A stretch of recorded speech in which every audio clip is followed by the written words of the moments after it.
നിങ്ങളോട് ആരെങ്കിലും എപ്പോഴെങ്കിലും അയാൾ എപ്പോഴും സന്തോഷത്തോടെ ഇരിക്കുകയാണെന്നോ അല്ലെങ്കിൽ എപ്പോഴും പോസിറ്റീവായിട്ട് ചിന്തിക്കുന്ന ആളാണെന്നോ പറഞ്ഞിട്ടുണ്ടോ? അങ്ങനെ പറഞ്ഞിട്ടുണ്ടെങ്കിൽ അത് പൂർണ്ണമായിട്ടും തെറ്റാണ്. കാരണം ഒരു വ്യക്തിയുടെ ചിന്താമണ്ഡലത്തിൽ നെഗറ്റീവ് തോട്ട്സ് ഉണ്ടാവാം, പോസിറ്റീവ് തോട്ട്സ് ഉണ്ടാവാം.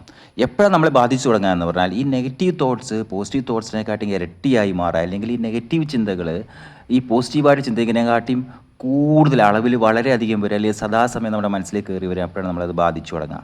ഓക്കെ, അപ്പോൾ അത് നമ്മളെ ബാധിക്കുന്നത് എങ്ങനെയെന്ന് പറഞ്ഞാൽ, ശാരീരികമായിട്ട് ബാധിക്കുന്നത് എങ്ങനെയെന്ന് പറഞ്ഞാൽ നമുക്ക് പേടി വരും, പിന്നെ മടി വരും, പിന്നെ നമ്മളെ ആരെങ്കിലും ഒരു കാര്യം ഏൽപ്പിക്കുകയാണെങ്കിൽ അത് നമുക്ക് കംപ്ലീറ്റ് മുഴുമിക്കാൻ പറ്റില്ല എന്നൊരു തോന്നലുണ്ടാക്കുക, ചെറിയ രീതിയിലുള്ള ഭയം, പിന്നെ അതിനൊരു ആത്മവിശ്വാസമില്ലായ്മ എന്നും കൂടി നമുക്ക് പറയാം. ഇപ്പോൾ നമ്മൾ ഉദാഹരണത്തിന് പഠിക്കാനിരിക്കുക എന്ന് വിചാരിച്ചോളൂ. പഠിക്കാനിരിക്കുമ്പോൾ നമുക്ക് തോന്നുകയാണ് ഇതെന്നെ കൊണ്ട് പറ്റില്ല എന്നൊരു തോന്നൽ നമ്മുടെ മനസ്സിൽ വന്നു കഴിഞ്ഞാൽ അതൊരു നെഗറ്റീവ് തോട്ടാണ്, അത് ബ്രെയിനിൻ്റെ ഒരു പ്രവർത്തനമാണ്.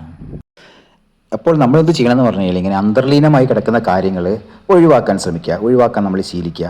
ഇപ്പോൾ ഒരു പുതിയൊരു തുടക്കം ഇടുകയാണെങ്കിൽ തന്നെ നമ്മൾ പഴയ ശീലങ്ങളൊക്കെ ഒഴിവാക്കി നല്ലൊരു പൗരനായി മാറണം, അല്ലെങ്കിൽ നല്ല വിദ്യാഭ്യാസം ആർജിക്കണം, അതിനുശേഷം സമൂഹത്തിന് വേണ്ടിയിട്ട് നല്ലൊരു പൗരനായി മാറും, എന്നെക്കൊണ്ട് മറ്റുള്ളവർക്ക് ഉപകാരമുണ്ടാവും, ഞാൻ പഠിച്ച് നല്ലൊരു നിലയിലെത്തും എന്നൊക്കെ ചിന്തിക്കുമ്പോഴും അതിനുവേണ്ടി നമ്മൾ ഒരുങ്ങി ഇറങ്ങുമ്പോഴും നമുക്ക് വിലങ്ങ് തടിയായിട്ട് ഇഷ്ടംപോലെ ആൾക്കാർ ഇതിന് നെഗറ്റീവ് കമൻസ് ആയിട്ട് വരാൻ സാധ്യതയുണ്ട്.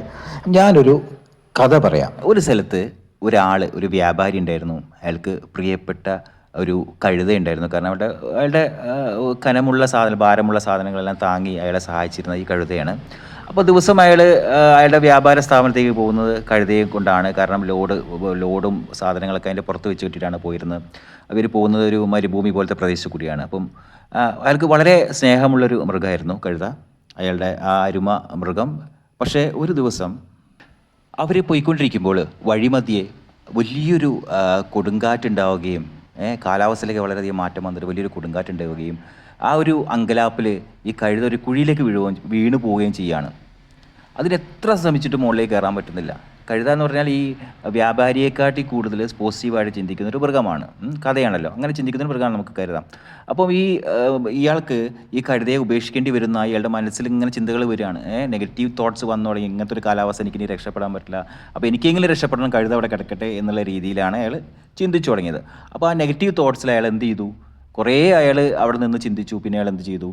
കുറേ മണ്ണെടുത്തിട്ട് കഴുതയുടെ മുകളിലേക്ക് ഇടാൻ തുടങ്ങി. മണ്ണെടുത്തിട്ട് അയാളുടെ ചിന്ത എന്തായിരുന്നു? ഇനി ഏതായാലും കഴുത രക്ഷപ്പെട്ടില്ല, സോ കഴുത അവിടെ കിടന്ന് തന്നെ മറവ് ചെയ്യപ്പെടട്ടെ എന്ന് ചിന്തിച്ചിട്ടാണ് അയാൾ ജീവനോടെ ഉള്ള കഴുതയുടെ പുറത്തേക്ക് മണ്ണെടുത്തിടാൻ തുടങ്ങിയത്. പക്ഷേ കഴുത കുറച്ചും കൂടി നന്നായി ചിന്തിക്കുന്ന ഒരു മൃഗമായിരുന്നു. കഴുത എന്ത് ചെയ്തു? ഇയാൾ ഓരോ പ്രാവശ്യം മണ്ണിടുമ്പം അത് കുടഞ്ഞു കളയും. It shakes it off. അത് കുടഞ്ഞു കളഞ്ഞിട്ട് എന്ത് ചെയ്യും? അടുത്ത പ്രാവശ്യം മണ്ണിടുമ്പോൾ പിന്നെയും കുടഞ്ഞു കളയും. അങ്ങനെ ആ മണ്ണ് കൂടി നിലത്തേക്ക് വീണ് കൂടി ആ കുഴിയിലേക്ക് ഉയരം വരാൻ തുടങ്ങി. അവസാനം എന്തായി? ഈ ഉയരം കൂടിയ മണ്ണിൽ ചവിട്ടി കയറി ഏകദേശം മോൾഭാഗത്തെത്തിയപ്പോൾ കഴുത പുറത്തേക്ക് വന്നു. തൻ്റെ യജമാനൻ്റെ കൂടെ ആ കഴുതയും നെഗറ്റീവായി ചിന്തിച്ചിരുന്നെങ്കിൽ എന്ത് സംഭവിച്ചേനെ? അപ്പോൾ നമ്മൾ ഈ കഥ മനസ്സിലാക്കിയതിന് ശേഷം നമ്മളും അതുപോലെ ആവാൻ ശ്രമിക്കുക. എന്താണെന്ന് പറഞ്ഞു കഴിഞ്ഞാൽ നമ്മൾ ഏത് പ്രതിസന്ധിയിലും അതിനെ തരണം ചെയ്യാനുള്ള മാനസികാവസ്ഥ നമുക്ക് ഉണ്ടാവണം.